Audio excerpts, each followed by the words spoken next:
generally, in Buddha-dharma, there is no notion that physical suffering is a prerequisite for practice and for awakening. Yet we see that in the lives of Naropa and Milarepa, they both underwent inconceivable physical suffering in the process of their training.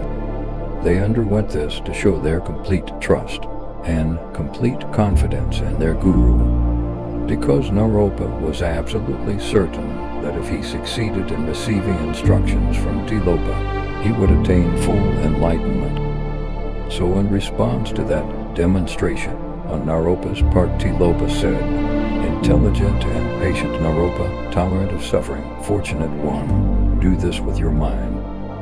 When Tilopa says, "Do this with your heart or mind," what he is saying is, now that you have proven yourself, if you do this, you will realize the fruition.